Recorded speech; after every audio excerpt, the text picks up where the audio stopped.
needs. We help clients pursue their investment goals with sound financial strategies. You deserve a personal, tailored plan. Lasting, meaningful, and open relationships are the foundation of our practice. You've worked hard for your money and should feel confident with your investment choices as you make decisions for your financial future. Your goals are our goals. We are dedicated to your needs and hopes for your future. Visit our website or give us a call at 860-430-5397.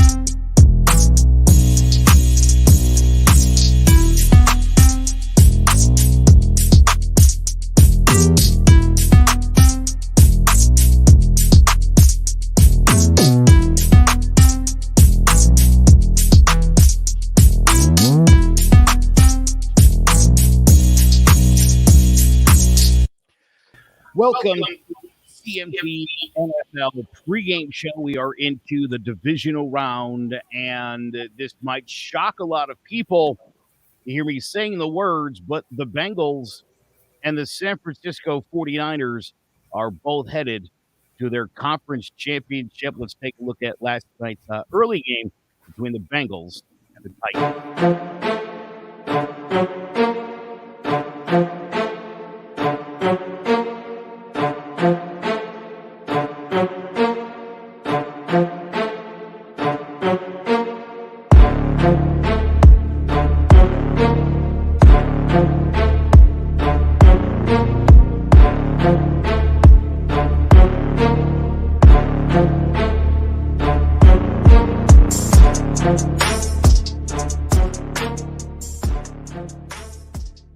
Derrick Henry not really a factor in this game, a 19-16 loss, and a big loss to me as far as the Tennessee Titans may never be the number one seed again, at least not in the Tannehill-Henry era. This was an amazing opportunity to be able to host the AFC Championship game, a much more preferable situation when you look at the two teams that are playing today that you're going to be facing, either the Bills or the Chiefs. Sean, rough year for the Titans, but let's talk about these Bengals. For the first time since 1991, this team's headed to the AFC Championship game. Most people kind of thought this was the weakest team left in the playoffs. They proved otherwise. Yeah, definitely. And it wasn't just their offense either. Their defense containing Derrick Henry was definitely huge. They got big contributions from their D-line. DJ Reader especially, they were able to contain him, which was huge. And then obviously you get a couple big plays from Jamar Chase. Joe Mixon was kind of bottled up in the first half, but he kind of got going in the second half. So, and then Evan McPherson, you can't say enough about him, the rookie kicker, kicking 4 field goals. I think he was the MVP of the game. So, definitely a crazy, like Sanders saying, ice in his veins. He's got it. But, so a crazy year for the Bengals. I think most people expected them to be bottom of the AFC North, but, I mean, they made it all their way here into the AFC Championship game. I saw a stat that it was the first road playoff win of their entire existence. So I was shocked by that. I thought maybe in the Boomer Esiason days they would have won a road playoff game, but huge for them. They're in the AFC Championship game, and who knows from here? I think Bills or Chiefs would be favored in this game, in the AFC Championship game. But, I mean, the Bengals, it seems like a kind of team of destiny vibe, so maybe they can keep it going. And as long as they got Joe Burrow, they definitely got a good shot. Now, Steve, speaking of the other quarterback, Ryan Tannehill did not play well. I mentioned Derrick Henry really wasn't as productive as you'd want him to be. A couple of turnovers. Is it time to move on from Ryan Tannehill? You've got these great receivers and Derrick Henry coming back. Chance to do something special. Or does this team run it back with Ryan Tannehill? I think you have to. I think you got to move on. That was an absolutely pathetic performance by Ryan Tannehill yesterday, throwing 3 interceptions. I mean, he proved yesterday what he was in Miami, and really an above average quarterback at best. I mean, he was terrible yesterday. I don't feel like this team can win a Super Bowl with Ryan Tannehill. This was the best team. This was the best team, probably the best team he was on in his career, and he had a terrible game. I think they have to move on. I think it's going to be hard because of obviously the draft. The draft class isn't good, and he's still under contract for 2 more years. But I think you got to move on from him. This team is not winning a Super Bowl with Ryan Tannehill as their starting quarterback. All right, Sander, how do these Cincinnati Bengals, who will be visiting somebody, go and win a football game against the Buffalo Bills or against the Kansas City Chiefs? Well, continuing to play with the confidence that they've been playing with the past 3-4 weeks. They're one of those teams that didn't stumble going into the playoffs. They got a few big wins. Remember, I think close to the beginning of the playoffs, they beat the Chiefs. So they was one of those teams that got hot going into the playoffs. So, and they've been able to ride that momentum all throughout. 2 straight road games. I believe the first wild card game was in Cincy, but going on the road to the number 1 seed in Tennessee, that's a tough place to win. It's been one of the toughest places all year. Even after Derrick Henry lost, they still managed to beat some elite teams. So this was a very big win for the franchise of Cincinnati, and also Joe Burrow gaining that more confidence that he already has. I think he knows that his team is as live as anybody else in the AFC. So I don't think he's going to be rattled going into Buffalo or KC. I just think is the rest of his team going to be able to perform, because Joe Burrow right now, he's arrived. I don't think he's shaken from the big moments. He hasn't shown that to be shaken. He got sacked about 50,000 times last game. He still got up and, led his team down the field for a game-winning field goal. So I think right now Cincinnati has all the momentum, and they should not be scared of who they face in next game. All right, I got to say, his teammates after the game said he basically told them he was tired of the underdog label, that this team wanted to prove how good they were. They went out there, they did it. Big testament to Joe Burrow, gaining a reputation now as a big game player. But Pride, tell me why the Bengals will lose the AFC Championship game. Well, first and foremost, they're not better than the Bills or the Chiefs. So you're already fighting from behind from there. And he got sacked 9 times. Now, I saw someone say, yeah, they won't get sacked 9 times. Are you sure about that? Like, let's be fair here. Like, their offensive line has been suspect all year. All year. This isn't a situation where all of a sudden they had one game where they couldn't block. Like, all year, their line has been suspect. Why do you think a lot of people criticize them for drafting Jamar Chase? Like, their line is going to be suspect. And again, Joe Burrow, look, he showed composure against the Titans. Let's be real. Sacked 9 times and was completely unfazed.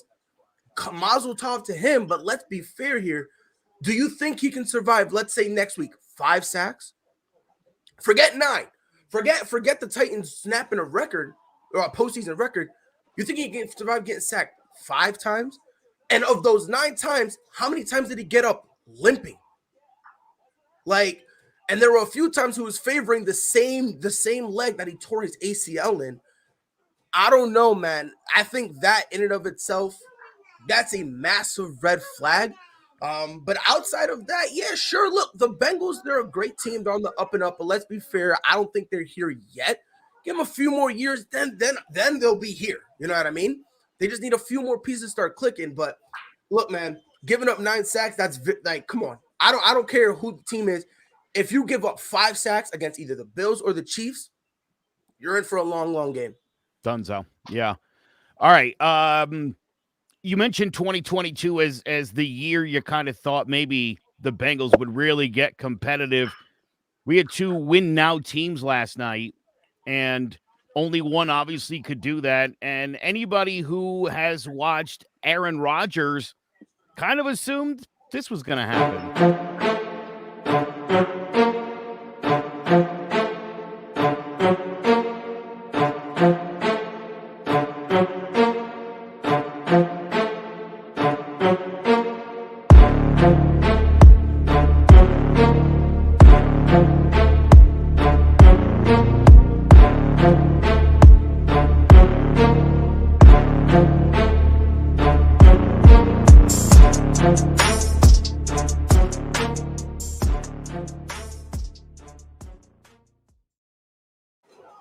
A game I definitely saw coming, and I got to tell you, as this game crawled, the Packers scored on their first drive and couldn't get back into the end zone the rest of this game. Big testament to how good San Francisco's defense is. There was concern they got some injuries. How good would this team perform? Once again, though, and I've seen a lot of people, they don't want to pin this on Aaron Rodgers. Aaron Rodgers doesn't play defense. Aaron Rodgers, blah, blah, blah, blah, blah, blah. 10 points is not enough in the playoffs. And you're Aaron Rodgers, you're the MVP, you're the all-state guy. That's got nothing to do with anything. I just wanted to throw that out there. Aaron Rodgers did not play a great football game, Sean. He needed to play a great football game. My concern going in was, would this team run the ball? Jace Garcia assured me that the Jones-Dillon connection would be just fine. Also not necessarily the case. So what happened here with these Packers? And we'll get to the bigger story here, but just again, a number one seed bumped. What happened? The 49ers made adjustments on defense. Following that first drive by the Packers, they marched right down the field, and I was thinking to myself, it's going to be a long day for the 49ers because I thought the Packers were just going to continue that all game, but they made huge adjustments on the defensive side. Nick Bosa looked good coming back from that concussion protocol. Arik Armstead had a huge game getting pressure from the interior, and they made Aaron Rodgers uncomfortable. The secondary also played great. They were able to get Devontae Adams involved, but the rest of the receivers and tight ends were a no-show for the Packers. They weren't able to get the ball to them at all. And Aaron Jones, aside from that big receiving play, they weren't really able to do anything either. So I think being without David Bakhtiari definitely hurt them. He came back last week, but then wasn't able to go this week with the ACL injury. So definitely just a terrible loss for this Packers team. They heard a lot about losing the NFC Championship games, but this year they weren't even able to get there after securing the 1 seed, having a home game at Lambeau, being close to 0 degrees. They had all the advantages going their way, but in the end, it was the concern around their special teams ended up doing them in the end. Obviously, that block punt and the block field goal earlier in the game hurt them, and it's the reason they're not going to the NFC Championship game. So kudos to DeMeco Ryans, the 49ers defensive coordinator. He did a great job. I'm sure he'll be a head coach at some point in this league. But, they made some adjustments, and they were able to weather the storm, and now they're in the NFC Championship game. So kudos to them. I want to get into the Niners and how they played and how good they are. But, Steve, before we do that, let me ask you, is this the last time we see Aaron Rodgers as a starting quarterback for the Green Bay Packers? I think it is. I think he's sick and tired of losing in the playoffs. I think he's gone after this game. I think I don't think he goes back to the Packers. I think obviously the team everybody's been talking about. Everybody's been talking to the Colts. That's possible, but I think the team if he doesn't sign with the Packers, the team he's probably going to go to, and the team I think he's going to go to is the Denver Broncos. It's so obvious they need a quarterback. They got a really good defense, and I think you saw what Tom Brady did. Last year. Went somewhere else, won a Super Bowl. I feel like he's going to do the same, and I think he's going to. I don't know if he's going to win a Super Bowl. I feel like he's going to do the same. He's going to leave Green Bay. All right, Sander, let's talk about this San Francisco 49ers team. That's a good football team, and they don't do things the way most teams do it in 2021 in the NFL, or 2022 now. Excuse me. I keep forgetting. Can Jimmy G bring this team back to the promised land? Can they go to another Super Bowl with Jimmy G?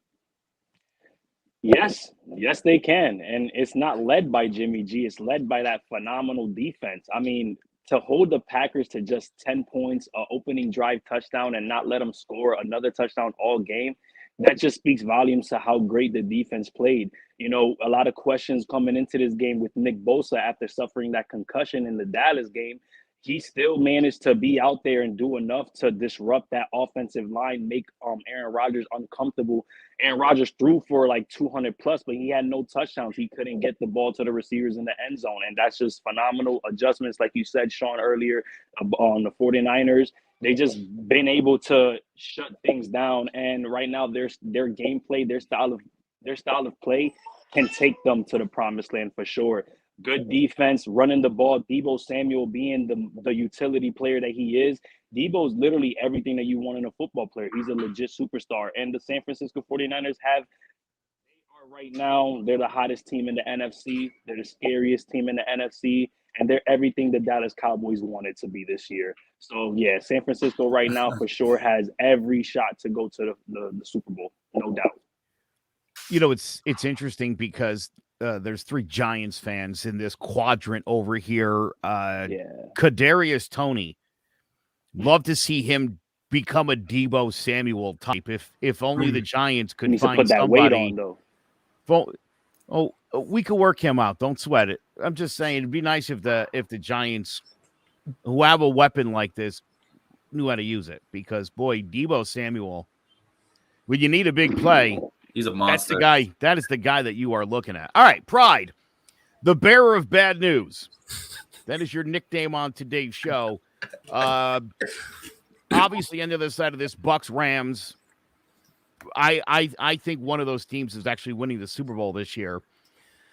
Tell me why the San Francisco 49ers should really enjoy their win last night, since it's the last one they're going to have in the 2022 season. So Jimmy Garoppolo is either going to have to go play against that Rams defense, or he's going to have to go play against the man that the Patriots picked over him. And neither one's going to be easy. Let's be fair. And listen, the Niners have it all except for a quarterback. Because Jimmy Garoppolo had one job only. Don't turn the ball over. Let's be fair. If it wasn't for special teams, forget the block punt that turned to a touchdown. That block field goal. They don't do that block field goal. They need a touchdown. Do you think Jimmy G can do it? I don't. Jimmy G's solid. He's good. Don't get it twisted. But he's like, come on, bro. Like, look, we all know his nickname. Feel me? Begins with a P. It's a kid-friendly show, so I ain't gonna say it. But let's be fair. Like, the dude just throws interceptions when you're not supposed to, and the throws that he does it's like, all right, look, Jimmy, come on, bro. You're a professional, bro. My son who's just learning how to walk won't make that throw. Like, what are you doing? He makes the wrong throws. Now imagine a defense who's prepared for him. Imagine a defense like the Rams when you have Jalen Ramsey. That right there might even shut Deebo out in terms of the receiving game. So, and then you go over to Tampa. I mean, let's be honest. Tampa 49ers, come on now. He's playing against, I'm going to say his name because I love saying it, Thomas Edward Patrick Brady Jr. Let's be fair here. The guy got more rings than he got names, bro. Let's be fair here. You feel me? Like, so look, Fran, they're on the great path right now. Maybe Trey Lance could be their guy of the future to help get them over that hump. Possibility. You don't really know, but as long as Jimmy G is your quarterback, can you get to the Super Bowl? Perhaps. You're gonna need a lot of stuff to fall in your favor. I mean, let's be honest. This is a superstitious run. You know what I mean? The whole thing about Dallas never being able to get it done in the playoffs. Superstition. Aaron Rodgers not being able to get over the hump and get back to Super Bowl. Superstition. So they're on this superstitious run. What's the superstition with the Rams? What is it with the Bucs? So look, mazel tov to them. Y'all made it, especially after you got a rough season. But come on, participation trophy. It's in the mail. Pride, thank you, by the way. I don't know how you feel about either of those two teams, and I did put you in this scenario to explain how they're going to lose. I will be the bad guy this episode. I love it. Which is cool, Sander, because what we can do is if he's wrong today or next week, we'll have the footage of him making that prediction, and we can run it on him. It's going to be awesome. All right, we're going to take a quick break, and we're going to preview today's games. There's a lot going on here on this show. We'll be right back. So, Jess, why did you become a realtor? I worked in various customer service jobs, so I wanted something a little bit more rewarding. Becoming a real estate agent, being able to help people find their forever homes or their investment homes, starter homes. It's very exciting, so a lot of fun. Now, you've gotten off to a really good start in your real estate career. What has been the most rewarding part of this for you so far? Helping people, especially like first-time home buyers, finding their first home. They're so excited. I'm so excited to help them. So it's a nice, rewarding part. What is it that you think makes you different than other real estate agents? I think that my various roles in customer service has helped me. So I like to ask a lot of questions and I want to know what I'm doing. So I think that helps a lot because I'm not going to steer people the wrong way. I'm going to make sure they have knowledgeable decisions and help them find the right home. Last thing I'm going to ask you is, and I know these are words that you live by, but the mantra at CTBD Realty is? People over paychecks and do the damn thing. And that's what we do.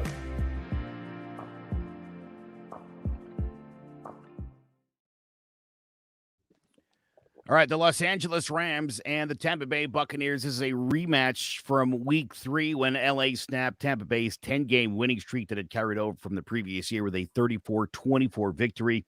In that game, Stafford, 343 yards, 4 touchdowns. Tom Brady threw 55 passes, 432 yards, and a touchdown. Now, last week, both teams cruised through the wild card round. The Rams routed the Cardinals 34-11. Matthew Stafford got the first win of his 13-year NFL playoff career. Everybody very excited for him. Bucs got out to a 31-0 lead and then decided that they wanted to ruin everyone's betting and held on for a 31-15 win. A couple of things to note here. The Bucs have activated Leonard Fournette off of the IR. And for betting purposes, you should know the Bucs 2.5-point favorites. Over-under is 48.5. All right. Sean, I'm going to start with you. Seems to be the order that's working. This is going pretty well, so why mess with a good thing? The Tampa Bay Buccaneers, obviously the defending champions. They lost this game earlier in the year to the Rams. Tell me why Tom Brady gets himself back to an NFC Championship game. How is he going to beat the Rams today?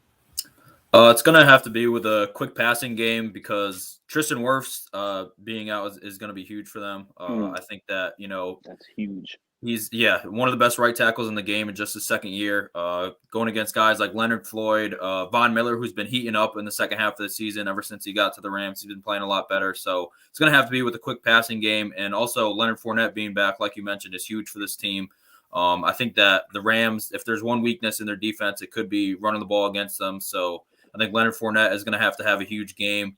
And not just that, but in the passing game as well. But so you can never bet against Tom Brady in the playoffs. It's going to be a tough task going against the Rams defense, but I think they can get it done. I think Mike Evans is going to have to play huge as well. He's got a huge matchup against Jalen Ramsey, who I expect to be on him for most of the day. But that he's going to have to find Mike Evans early and often. But if there's one thing that Tom Brady does do good, it's getting the ball out quick. And I think that Bruce Arians and Byron Leftwich are going to, make a game plan to try and get the ball out of his hands quick, so he doesn't get beat up by those beasts on the Rams D-line, because you definitely want to keep him away from him. So I think that's how they're going to win the game. Get the quick passing game going, keep Tom Brady clean in the pocket, and then try and score some points from there and hope the defense holds up against Matthew Stafford. All right, Steve, you're my quarterback guy here, and your player profile this week is on Josh Allen. Let me ask you about the guy in this game. Matthew Stafford got his first playoff win last week, as we mentioned. Can he outplay Tom Brady? Does he need to outplay Tom Brady? I should ask you that, too. Is Matthew Stafford up for this kind of game? Yes, he is. And he doesn't have to outplay Tom Brady, because I feel like the Rams defense could get pressure on Tom Brady and really can affect him. And I feel like the running game for the Rams, I know the Buccaneers are great stopping the run, but I feel like the running game for the Rams was really good on Monday night. And it very easily could be good today too after Brady retired. We'll see what happens there. But I think the running game with Cam Akers and Sonny Michel could be really good there. And obviously he's got his weapons. He's Stafford. He's got Cooper Kupp, and he's got Odell Beckham. So, and the Buccaneers secondary is the weakness of their defense. So I don't think he has to outplay Tom Brady, because if Wirfs and Jensen are out, I feel like he's got the better team, because Tampa's got so many injuries right now. So I don't think he has to outplay Tom Brady in this game. He just can't make mistakes. And I think there's a very good chance he could get to the NFC Championship game. All right, Sander, tell me why the Rams are going to win this game. How does it go down? And You know what I'm going to do? I'm going to actually, and I'll, before we finish, I'm going to ask Steven and Sean the same thing, but you can end this. Give me your prediction for the game today, score-wise as well. Well, I believe the Rams are going to win this game based off what just Steve just said, getting pressure on Brady. Tristan Wirfs is the elite right tackle on this team, and him being out, it's major key. Tom Brady, I know he's very quick at releasing the ball, getting these receivers out quick with the slant routes, but is that enough with that defense? And Matthew Stafford doesn't have to outplay Brady, but we've seen quarterbacks outplay Brady. It's not inevitable. Brady doesn't always outplay the other quarterback on the opposite side of the field, but it doesn't always turn into wins. Like we've seen quarterbacks outplay Brady and not turn into wins because Brady just makes the right play. But I think Matthew Stafford, he's hitting on all cylinders. His offense is right there right now. They're clicking. He got Cam Akers back, and coming off his Achilles, having almost 100 yards from scrimmage, that's very, very key to their success. I think they have a really solid three-headed monster. I think Henderson is out, but having Michelle and Akers, as a 1-2 punch, it's going to be enough for Matthew Stafford to throw a few touchdowns and no interceptions. Like I said, the secondary for Tampa Bay has been banged up all year, and making a few boneheaded plays like last game. I think they had a taunting call right after a turnover. It's just young, stupid mistakes like that come back to come back and bite you in the ass in the end of the game. I think the Rams are going to take care of the Buccaneers 31-24. I just think the Rams defense is too much for the Buccaneers offense. All right. Before we get to Pride, Sean, give me a score on this game. I also have the Rams in this one. If you're going to bet this one, I'd take Rams money line, but I'm not great at betting, so I wouldn't take my word for it. But I do think the Rams are going to get pressure on them. I think that Tristan Wirfs and Ryan Jensen, if they're both out, it's definitely going to hurt them. So I have Rams 27-23. I think it's a close game, but I think Matthew Stafford gets over the hump and gets to the NFC Championship game. Steve Risser, Sports Talk with RJ. I did talk about how the Rams could very easily win this game. But I just can't go against Tom Brady in a spot like this. I just think the difference is going to be the running game. I think it's going to be the running game of Leonard Fournette. I think he's going to have a pretty good game on the ground. I think the Buccaneers are going to be the team that runs the football better. That's why, and I think their defense is going to make that big stop at the end. I think this is going to be a game where it's close, down to the end, where Matthew Stafford is going to have the ball in his hands, and he doesn't get it done. I just cannot go against Tom Brady. I got the Bucs. I picked him before the season to win the Super Bowl. I got him moving on to the NFC Championship game, winning 24-20. All right, Pride, tell me what you think the score of this game is going to be, and then tell me why the team that wins this game is headed to a Super Bowl. It's funny how you put pride and think in the same sentence. I don't usually do that. I don't usually do that. But for you, Joe, I will. I love it. I will attempt it. So, first and foremost, I got the Bucs. There's 3 things in my life I will never bet against, ever. That's against my mother, because then that's me implying she's a liar. 2, my fiance, because then she'll hit me. And 3, Thomas, Edward, Patrick, Brady, Jr. I will never bet against this man. There are 3 animals that I love. Dogs, because it's my best friend. Monkeys, because I agree with one. And goats, because me and Tom hang out all the time. You feel me? I will never in my life go against Tom. Leonard Fournette coming back, I think he'll give you enough of a run game where you can utilize some play action. Listen, Tom don't care. He'll go deep if he has to. I think they have enough to go short. Let's not pretend that Mike Evans is trash all of a sudden. We need to stop this narrative that, yeah, he wasn't getting his touches, but when you see all the talent they had, he had to sacrifice. I'm telling y'all, Mike Evans, at worst, top 10. He still has a legit number 1. He's got a solid run game, which, again, doesn't have to be all world. They just have to do enough to buy Brady that 1 extra second that he needs. And you still have, I don't care what anyone said. I was talking to somebody. I like Scotty Miller. I like him. I don't know. I like him because every time they sleep on him, that's when he magically all of a sudden is wide open. Tom sees him and he hits him for get 8.5 yards. Like a 98,000-yard dot.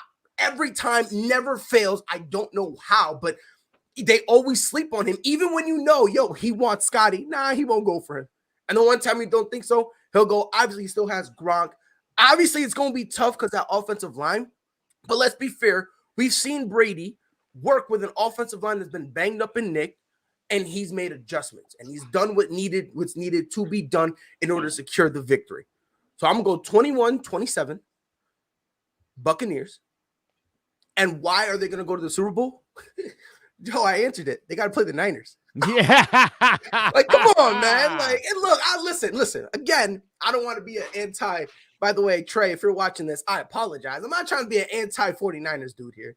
But let's be fair. They're playing against the Niners. Both these teams, I believe, are better immensely. And I think they're better in terms of talent, and I think they're better in terms of coaching. And I think the gap all around is too much for the 49ers to overcome. Like I said, the Niners been on a little superstition run. There's none here, so I think their road ends here. So that's why I believe whoever wins this game is got a straight cruise line to the Super Bowl. I don't know why Ovulwaniz just didn't come on the show today. The offer is always out there. He likes to live in the comments, which is great. And just so everybody knows, after the game tonight, after the second game tonight, all 4 downs will be going live. So make sure you check them out on Facebook and Twitter and everywhere else. You can also find them on all the CMG apps. So that will be tonight, immediately following the Bills versus the Chiefs game. They went live last night, and I want to talk about Aaron Rodgers for a minute. Just group discussion here just for a minute. Bad man. Have you ever seen somebody go from hero to anti-hero as quickly as Aaron Rodgers? I feel like going into that game yesterday, and a lot of people bet on the Niners. And a lot of that obviously based on the previous postseason experiences where he was 0-3 against this team, now 0-4. Here's the funny thing too, by the way. If you are a nerd like me and you flip through the baseball or the football almanac, what you'll generally find is in the postseason, streaks don't end. History repeats itself.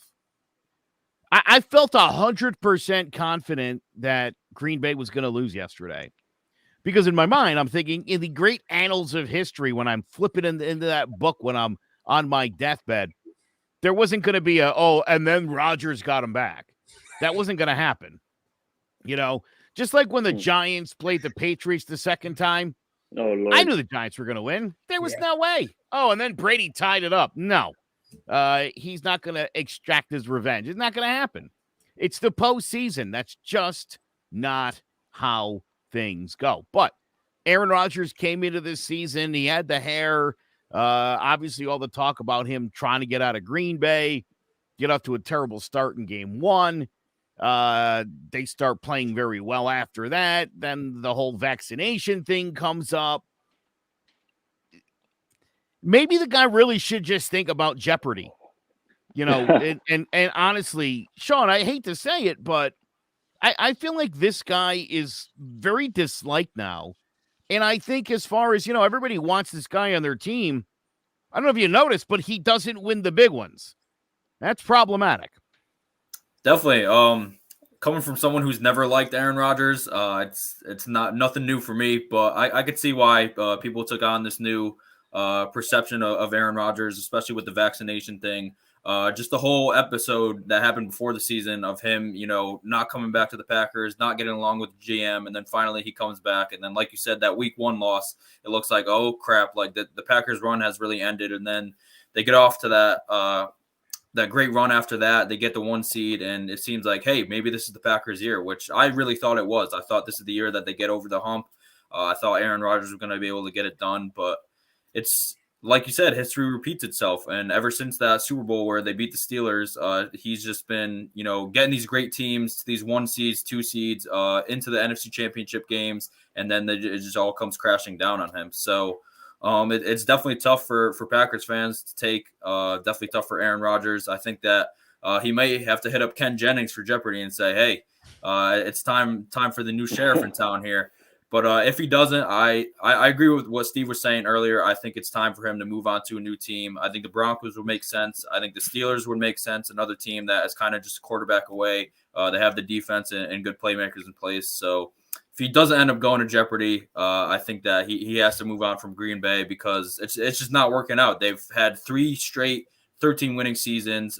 They're set up for great success in the playoffs, and they haven't been able to get it done. So if Aaron Rodgers really wants to get one last dance, which he said this was the year that it's going to happen, I think he has to do it somewhere else than Green Bay, Wisconsin. Steve, for the last 30 years, this organization, the Green Bay Packers, have had 2 of the great quarterbacks, statistically speaking, of all time. They have 2 Super Bowls to show for that. Explain this in your best Steve thoughts. Yeah, I think the organization, I mean, Rodgers and Favre, obviously first ballot Hall of Famers, great quarterbacks.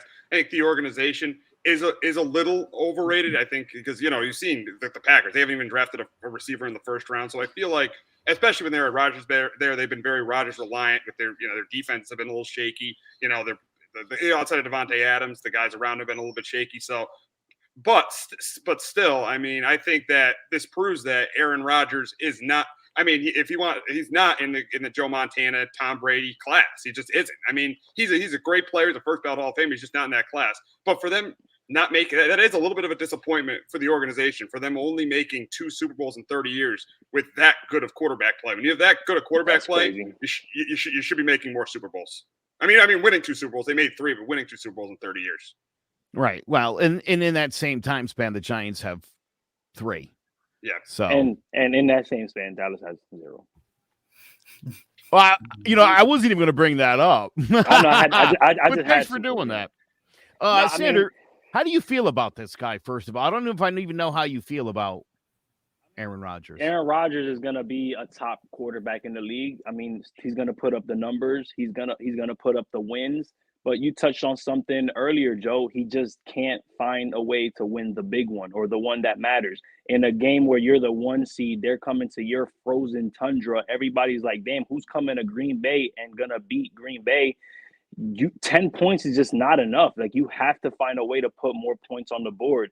And I give credit to both defenses because Green Bay's defense played very well. They just weren't able to get more stops than San Francisco's defense. And when you have a defense like that, there's no excuses for why your offense is only putting up 1 touchdown and a field goal in an entire game. There's just no excuses for that. I think Aaron Rodgers definitely dropped the ball because he had the opportunity. I believe even after San Fran threw that pick and the Green Bay Packers were able to move down the field, but San Fran's defense stepped up again and got the stop. That's just things that can't happen when you're a number 1 seed. I don't think Aaron Rodgers is done as being an elite quarterback. I think his run in Green Bay is done, but let's be real, guys. I don't really see anywhere that he goes. Even if he goes to Denver, I don't think he's going to be as successful as he is in Green Bay because you're going to be playing Mahomes twice and you're going to be playing Herbert twice. That's really tough, especially for a guy like Aaron Rodgers that's trying to be in a win now situation. I just don't know where else he can go that's going to put him in a better position to win a Super Bowl, even if Green Bay hasn't put him in a Super Bowl in the last 4 or 5 years. Pride, Aaron Rodgers, thoughts. Is he better than Pat Mahomes in the Allstate commercials? No. Not even close. Nah, he needs to get discount double checked off that team because every single time it's insane to me how Aaron Rodgers gets a constant poor Aaron. I feel bad for Aaron. Any other quarterback, we're slandering his name. Let's be fair on what Aaron Rodgers does every year. He tries as hard as he can the first half. When he sees the writing on the wall, he does everything in his power to make sure he looks clean so he could point the fingers everywhere else. Unfortunately for him, this year, can't do that. This year, you got to wear it. This year, you're the one who missed Devontae Adams wide open that could have been a touchdown. You can't put that on nobody else. You can't say, oh, yeah, he dropped it. Nah. You overthrew the mess out the ball. Only way Adams could have had it is if he was 10 feet tall and ran a 340. The only way he would have had any semblance of a chance to get that ball. And Aaron's just looking at him like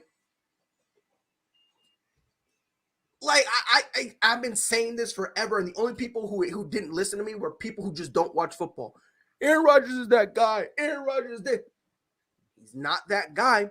I done been telling people he's a one-hit wonder. He got his ring, And now every single time he sees the writing on the wall, he does what he can to make sure he looks cute. He looks adorable. Hey, look, I went 20 for 29. Look, I played great. Nope. The only people who believe him are the people who don't watch the game. And that's why Aaron constantly gets this pass, because a lot of the football watching community are casuals. They don't really watch the game. They don't understand how to break down the game. It's just more along the lines of Aaron Rodgers. Oh, man, Aaron Rodgers. He's got to be great because his name is Aaron Rodgers. It's like the same thing that we used to do with Peyton Manning. His last year, he was horrible. Let's be fair here. He was horrible. But because he was Peyton Manning, people who don't watch football just think Peyton Manning, always great, no matter what. He's phenomenal. He's great. And that's really what we have here with Aaron Rodgers. Listen, first ballot Hall of Famer, no debate whatsoever. Let's not act like the guy's horrible. But when he sees the writing on the wall in the playoffs, that drive, that will, that desire for him to try to win, you don't really see it like when you do in the regular season. And the regular season, he'll be down 15 with 2 minutes left, and he'll run a 2-minute drill like nothing you've ever seen before. You put him in the playoffs where he feels things ain't really going my way. I'm not saying he caves, but he just doesn't care. He just goes, all right, cool. I'm just gonna make sure my stats look fine. And if we lose, you can't blame me. I've been saying this for a few years now, for like 4 years now. And every time I've said it, people gotten mad at me. And listen, I've been hating Aaron Rodgers since before it was cool. Okay? I've been hating him before this whole stupid vaccine thing. I was screaming, listen, he's never going to win in the Super Bowl. I told people it's more likely he's going to leave the Packers if he ever wins Super Bowl. He'll never leave. I'm like, look, man, I'm telling you. And even if he leaves the Packers, I don't think he's winning a Super Bowl. I really don't. Because I think this year was his best year. The Packers bent over backwards for him, gave him everything he wanted, got a stacked offense and a stacked defense. And by the way, don't give me nothing about the special teams, because let's be fair here. If you leave the game in the hands of special teams, you already messed up. Let's be fair here. If you leave the whole thing in terms outside of a field goal, but if you let a block punt determine the game, if you come on. If that's really what you're doing, you're lagging, and with all this talent, it shouldn't have been down to that. So Aaron Rodgers, he's got to wear it, but we all know he won't. There'll be excuses, and then the vicious cycle all over again. You know, it's funny. I think people really do fall in love with numbers. You know, I hear a lot of Giants fans clamoring for Deshaun Watson, despite the fact last time he started a full season, he was 4-11. Sean is like, no, as the starter. No, please. Yeah, right. No. Never mind all the lawsuits and allegations, but he went 4-11. He had to put up some great numbers. That same year, Mitch Trubisky was 8-8, and he was in the postseason. And the numbers didn't look as good, and he didn't play as well. But at the end of the day, sometimes we value wins and losses, and sometimes we're enamored by numbers. When it comes to Aaron Rodgers, people are blinded by the numbers. They ignore the 11-9 postseason record, 1-4 in NFC Championship games. I think it's easy to do. I don't know why it happens. Again, I think in a lot of cases, we like to judge guys by what we think they're going to be and not what they actually are. And I've never liked that. All right. We got one more game we got to talk about. Before we do that, the quarterback of those Buffalo Bills, Josh Allen, was Steve Risser's player profile this week. Hello, everyone. This is Steve Risser, the host of Sports Talk with RJ, and today my player profile is on Josh Allen. Over the last couple of years, Josh Allen has become one of the best QBs in football, and he is the number one reason why the culture has changed in Buffalo. Allen has all the tools to be a great QB for the next decade. He's got the size, he's mobile, he's got a great arm, and he's good at the line of scrimmage. Allen's breakout year came last year when he threw for over 4,000 yards and 37 touchdowns, and he led the Bills to the AFC Championship game. This year, he also threw for over 4,000 yards and 30 TDs and led the Bills to their second straight division title. Allen needs to have a big game for the Bills to beat the Chiefs and get back to the AFC Championship game. That is exactly correct. Now, with the loss by the Titans, the winner of the Bills-Chiefs will be hosting the AFC Championship game against the Cincinnati Bengals. This Chief defense has been much improved from the unit that the Bills faced back in Week 5, a 38-20 win, at which point we thought the Bills were on their way to the Super Bowl, and then things went really bad after that. Last week, the Bills put up 47 points on the Patriots. The Chiefs sent Ben Roethlisberger into retirement in their 42-21 victory. Sean, I'll start with you. Bills Chiefs, this is a huge game. I think a lot of people are worried that we're going to see the same Super Bowl as last year, or maybe a Super Bowl where, again, the NFC team's at home, but they're facing the Chiefs. Are the Chiefs going to rout the Buffalo Bills? They're going to win this football game today, am I right? You are correct that they're going to win. They are not going to rout them, though, by any means. This Buffalo defense is for real. But Pride isn't going to bet against Tom Brady. I'm not betting against Patrick Mahomes. He's shown that in the playoffs he can get it done. And I think that, he's going to get the ball to his playmakers and Tyreek Hill and Travis Kelce. And I think that this defense will get after Josh Allen a little bit. I think Chris Jones is going to have a huge game.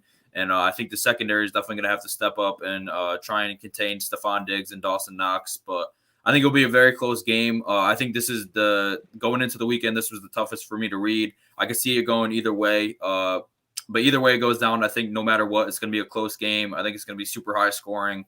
My best bet on John About the G-Men this week was the over. It's 54 points, but I don't care. Not enough points in this game for Chiefs Bills. I think it's going to be points, and I'm going to love it. Definitely a great way to end this divisional round weekend with Bills Chiefs. I think these are two teams that, I said it too on G-Men this week. It's a shame that they have to play in the divisional round because these are two teams that could easily both win the Super Bowl.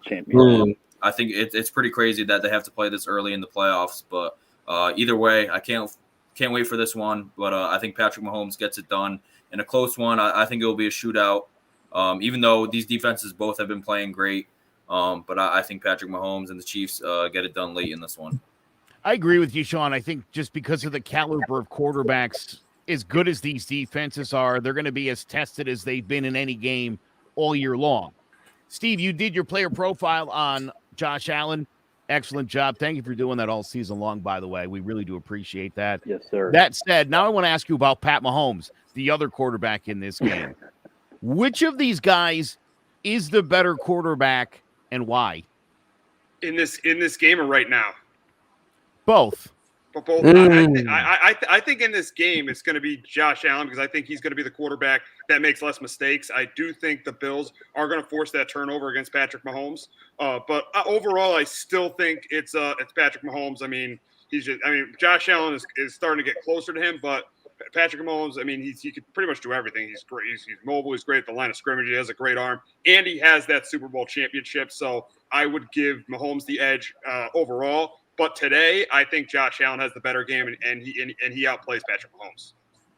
All right, Sander, this game is obviously in Kansas City, and it does seem to me a lot of people are leaning towards another upset, which is exactly what this would be. The Bills are going to win this football game. How? Well, if you see, Joe, I put on my Carhartt uniform. I put my Carhartt equipment because Josh Allen is that hard-working, built tough type of guy. This is the time of year that Josh Allen thrives in. The Bills got Josh Allen because they knew we play in a cold state this time of year. If we're going to be playing this time of year, we're going to need a big-body quarterback that can move, take some hits. And Josh Allen is not only a phenomenal quarterback, but he's a phenomenal runner as well. He's great running the ball for the Bills. I'm gonna say it right now. I think the Bills they don't rout the Chiefs, but they put up way more points. I think the Bills are going to win 41-31. I think the Bills just have the Chiefs number this year. They did manage to beat the Chiefs earlier this season. And I think that confidence that the Bills have right now after coming off a really big divisional playoff win against the Patriots to let them know that we're the daddy of the division, I think they're riding high right now. Kansas City Chiefs, I still have question marks on their offense. I don't think their run game is good enough to help Patrick Mahomes have another dimension to the team, have another dimension to that offense to help him win the game. As great as Mahomes is, I think he's still he's still liable to throw 1 or 2 interceptions or turn the ball over more than Josh Allen. I think Josh Allen right now, his time is now, and he's going to bring that Bills team to the AFC Championship game. All right, Pride, I'm going to come to you in 1 second. Once again, Sean, let me ask you, give me a score on this game. I got Chiefs 34, Bills 30. Okay, and Steve, give me your score in this game. I got Bills 34, Chiefs 31. All right, I like it. All right, Pride. So I got 34-37 Bills, but there's a caveat to it. Who's going to be the leading rusher? That's my concern. Because if it's Josh Allen, you're getting smoked by 30. There's just no debate about it, right? If you don't believe me, we wrote them off. Why? Because they have 3 running backs in their backfield that they just never wanted to hand the ball to. They were a great run team with their quarterback. It was this weird thing where, like, on paper, it was easy to say, yeah, they run the ball. And then when you actually watch the game, it's like, Josh Allen runs the ball. Devin Singletary, again, their whole running back by committee thing, McKenzie, Zach Moss, and Devin Singletary, they don't got to be phenomenal. You don't got to each of them don't have to put up $140. They don't have to do it like the Niners do it. But you just need to have 50 to 60 apiece. So that way you add some level of dimension to your game. They were having the same problem the Rams were having. People thought they were getting exposed. Why? They were throwing the ball too much, and you have running backs that you can use. Rams started running the ball. All of a sudden, they look like a completely different team. Bills start running the ball, and all of a sudden, they just put Bill Belichick over and literally just spanked him for no reason whatsoever. They could have stopped, right? But they chose not to. So as long as they can run the ball, and there was a comment here that says the offensive line has been the key the last 4 weeks. That's true. Josh Allen has been kept clean, and that offensive line has been opening up holes for the running backs to literally be able to get at least 5 yards untouched. If they continue doing that, I think it'll be too much for the Chiefs to overcome. Now, just like how we were talking about the Buccaneers and the Rams, the winner of that going to the Super Bowl, it's the same thing here. I believe whoever wins this game goes to the Super Bowl. Now, the difference is I think the Bengals will put up a way better fight than the 49ers will in the NFC Championship. I think the Bengals will put up way more of a fight. But here's the thing. I don't know. Can this Bengals defense really handle any one of the offenses? I don't know, especially a Buffalo that actually uses their running backs. And again, if the Bengals lose, it's not the end of the world. There's a lot of people out there who just, I don't know why they're saying this. It's the dumbest thing I've heard in my life. If the Bengals lose, it's a failure of a season. They got to clean up. It's stupid to think that because they shouldn't be in the AFC Championship game. Let's be fair. They're literally doing better than what they should have been. In my opinion, they're 2 years ahead of like the timeline they're supposed to be on. So if the Bengals lose, all Bengals fans do not get mad. You guys are getting there. You found your franchise quarterback. You found your franchise wide receiver. You found your franchise number 2 in T. Higgins. You got a solid base. But again, I don't think they have enough to beat either the Bills or the Chiefs.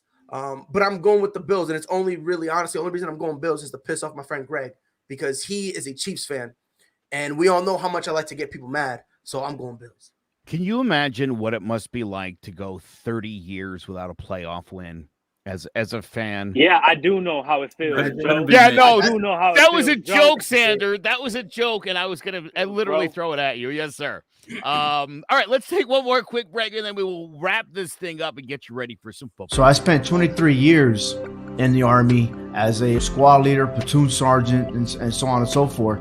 And when I came back from Iraq, I was welcomed by the VFW at the airport. And these guys were able to, one, guide me to my next destination, And they were also giving me, some boxes and stuff, the goodies and everything else. They took care of me. And I made it my goal that when I was to come back, when I was finished serving my country, that I will be the member of the VFW and do the same thing for our future veterans. I might not be wearing the uniform, but I'm still here doing some volunteer service. And I feel like that's very, very important. All of us veterans, we stand by each other. We all experience, something similar, and it is a bond. And, trying to go somewhere else is just not the same. Come to the VFW, become a member, even for a little bit, man, just try it out. Big thank you to our friends over at the VFW Yes, in New Britain, as well. Big thank you to JPEX Financial and to BBCT Realty and Realtor Jessica Rydell for sponsoring today's show. Which game do you guys think will be the better game today? Which game are you more excited maybe than the other one? Sean, start with you. For me, it's Bills Chiefs. I think that this game could easily be AFC Championship. If they weren't in the same conference, these two teams could easily meet in the Super Bowl. So two of the best quarterbacks in the league. They're both going to be here for a long time. I expect this rivalry to continue in the playoffs for years to come. But this is definitely it's the perfect wrap up to this weekend. Rams Bucs, I think it's going to be a great game too. But Bills Chiefs, I'm just looking forward to all the points to be scored. And once I say this, the game will end up being 16-13. But I hope that it's a big offensive game, and I think it will be. So that's definitely the game I'm looking forward to most. These playoff games are so tough because usually when you think you're going to see a high-scoring game, the defenses end up stepping up, and you end up like yesterday, 19-16, 13-10. But I don't think that's going to be the case today. I think we're going to get into the 20s all around. Steve, which game are you looking more forward to today? I think they're both to be great, but the one I'm looking forward to is the late one, the Bills and the Chiefs, just because the two quarterbacks, how outstanding those two quarterbacks are, and I feel like they're just going to go back and forth down the field. It's going to come right down to the end. Pretty much, it's probably going to come down to which quarterback has the ball in their hands last. So that's why I'm more excited for the Bills Chiefs game. Sander, I played a 4-team parlay this weekend. I took the Bengals, I took the Niners, I got the Rams, I got the Bills. Do I win $3,000 today, or do I come up short like I usually do? Nah, you're definitely going to win $3,000 today. I'm actually really proud of you, Joe, to make those bets. But the game that I'm more excited to see is that late game. I'm going to watch both games because that first game as well is very intriguing to see, what the GOAT is going to do with a wounded animal, because he's wounded right now. But the pay-per-view, this game, the late game should be a pay-per-view because it's two heavy hitters. It's the two Goliaths. Sean said it earlier. It's a tragedy that we're watching it in the divisional round and not in the AFC Championship game because a lot of people had these two facing off in the AFC Championship. Thanks to Titans and the Colts to ruin the seedings for us. So just go blame them for ruining the seedings. But like I said, the late game is the big game. I think that's the one that's going to be the most watched. We're going to see two of the best quarterbacks in our league, two of the best quarterbacks in their conferences duke it out. And like I said, it's going to be like the two heavyweight championships fighting at late night. Francis Ngannou versus Cyril Gane type stuff. This is what we're going to see. My buddy Jimmy Jam, he's a radio host, used to work with me here in Connecticut. He's up in upstate New York now. Huge Bills fan. And Jimmy, just so you know, you're the reason over the last couple of years I've been riding the Josh Allen train. My man Jimmy's always posting about his Bills. He does a pregame show in the Buffalo area about it. Maybe we could talk to Jimmy bring him sometime on this week. That'd be great, Yeah, Jimmy, if you're around. I'd love to have Bills you come Mafia. on here. Yeah. Well, that's of course assuming your Bills win. So, and can Bills Mafia not throw dildos on the field, please? Listen, if they win today, they throw whatever they want. Pride, I'm going to give you the last word on today's show, my friend, because you've been tasked with all of the worst parts of the show, mostly because Steve was here. But I'm just playing. And guys, thank you all for being on here. But Pride, I'm going to give you the last word. Give me your last minute-long rant here. Yeah, take a sip of whatever you got in there, brother, and let's go. So first and foremost, Joe, you're not going to win $3,000 because you're gonna pull a pride and you're going to be short. You're welcome. Let me get that out the way. 2, the game I'm watching is Bucs Rams for multitude of reasons. Now, let's be fair. Bills and Chiefs. We're going to see that over and over and over again. But the reason I'm going to go Bucs and Rams, we're going to see a lot of questions answered. Is this the beginning of the end for Tom Brady? Will Matthew Stafford be the reason that they win? Because the whole narrative now is that when they won last week, it was just him being, by the way, I saw that comment. I just decided to throw it out there. Honestly, you're top tier. You are top tier. That's one of the best comments. You are phenomenal. But I'm going with them because it's going to answer a lot of questions. Right? Now, think about it. The Rams are going to have to try to make some moves if they lose, or if they end up losing the game. Who are they going to move on from? Especially on the defensive end, they're going to have to make some tough decisions that might be determined based on who shows up and who shrinks against the Bucs. Same thing with the Bucs. They have to make some decisions, and I just think long term, this game is going to be very pivotal for both teams because, again, you're both quarterbacks. You now have question marks like, damn, Tom won it last year. Maybe that was it. Maybe just the way Tom Brady is, maybe Father Time finally caught up to him. And then Matthew Stafford, can he really be that guy? Can he really be the dude who can lead her the promised land? Or in the playoffs, does he turn, like the narrative is saying now, does he turn it to Jimmy G and he's just a game manager? Like, a lot of questions are happening. And honestly, I think a lot of those questions are going to be answered. Now, obviously, like I said, Chiefs, Bills, it's easy to pick that because, Patrick Mahomes, Josh Allen. Again, that's great, but we're probably going to see that next year and the year after that. And then one of them's going to get injured, so we'll miss it for a year. And then the year after that, and then the year after that. Then one of them's going to sit out because they have contract disputes. Then they're going to be back again. And then one of them is going to do something illegal, and then they're going to leave and then come back. It's going to be a whole thing, which I think when it comes to these guys, I think this is it. I think this is really going to be a defining point for where they go from here. Because if Tom loses, let's be fair, Tom, I get you love the game, but why come back? Another Super Bowl, frankly, means nothing. Let's be fair here. Like, another Super Bowl won't. People already look at you as the GOAT. So another Super Bowl really won't mean nothing. And when it comes to Matthew Stafford, there's going to be a lot. If they lose, there's going to be a lot of flack thrown at him. Because when they brought him in, they said the quarterback position was the only position that we needed to change. They changed it, and they're not in the Super Bowl. Where do they go from here? So for all those reasons, I'm going to be watching. Obviously, I'm going to watch both, but I'll be paying more attention to Bucs and Rams. Yeah, that Bucs game looks good, guys. It really does because, again, you're dealing with a Brady with not 100%. And, if he does lose, what are we going to see? Are we going to see him come back next year and trying to run it back? Because who they're going to bring back? They got a lot of guys on one-year deals. A lot of guys aren't going to be there next season. And you could say the same thing for the Rams on the other side. You got Von Miller on a one-year deal. You got OBJ going to be a free agent next season. You got some free agents coming up. So it's a big question mark on this game. Both games are going to be great watches, honestly. Dude, which is why I'm saying. That's why I'm saying, like, you got to – that's why I'm saying I'm watching this game because in terms of long-term storylines, this game is going to determine a lot. It's going to determine a lot. All right, that is going to do it for us. Big thank you to Steve Risser from Sports Talk with R&J. You can catch them weekdays live at 1 p.m. on the CMG Podcast Network. Visit clovercrestmedia.com/Sports Talk with R&J. This guy, Sean Scanlon, co-host of Posting Up Podcast. How are you a Giants fan and a Red Sox fan? He's one of those. I like half of you.